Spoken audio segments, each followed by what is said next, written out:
How's it going? It's Julian here, trying to set my camera up. It's not working too well. Never made really a car video before, but I've been in the trade working on cars for about, 4 years now, and before that, just kind of working on my own stuff at home, helping my dad out as I, was a little kid and stuff. That fan's kind of loud, got the heat going, it's cold. So, 1998 Chevy, starter issues. You can relate this starter issue to pretty much any GM that has a starter that bolts up from the bottom with two bolts that are either in line or that's kind of like offset bolts. So, my truck here, 98 Chevy, it's having loads of issues with the starter. I shimmed it to spec. Yes, you have to shim Chevy starters. And the question is, what is shimming? Shimming, right here is a flex plate, brand new, wasn't the right one.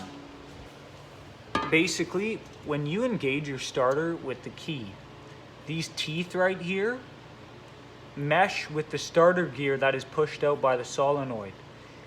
There's a specific amount of clearance in between these gears and the starter gear you're supposed to have. If it's too far out, you can get grinding. If it's too far in, it won't always engage, and you can also get grinding because it will be jamming up against the edge of here and not actually meshing, just spinning and taking chunks out of the starter and your flex plate, and that can lead to worse things, which happened to my truck.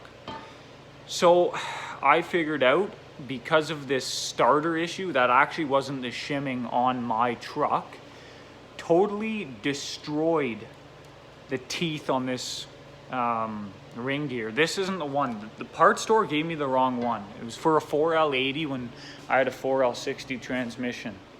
So I got the right part, lost the receipt for this, therefore I still have that. So the actual problem with this starter, well, yeah, the teeth were destroyed, but why were the teeth destroyed? That's always the question. I apologize, this shitty filming, but this is on my phone. And while you're recording, you can't even flip it around, not on my phone at least. So I'm gonna go under the truck here and show you what's going on. Okay, so this is the brand new starter. And these are your two offset bolts I was talking about. If you notice here on this part of the, oh God, this filming, I apologize. If you notice,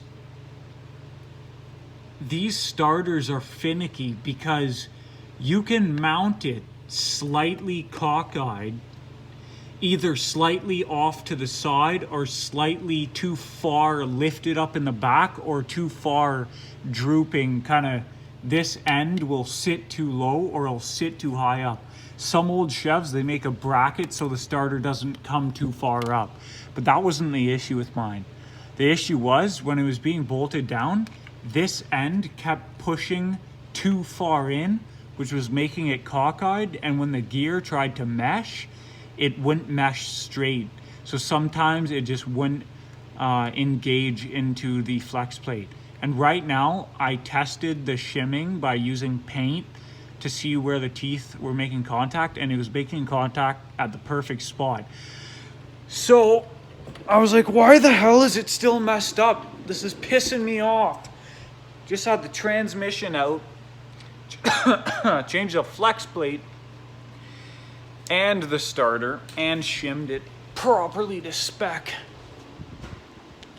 So I'm not saying this is the problem with yours, but if you're looking for that, you have to be very careful how you tighten those two bolts. you need to tighten the one furthest to the forward of the vehicle a little bit more first than the rear one.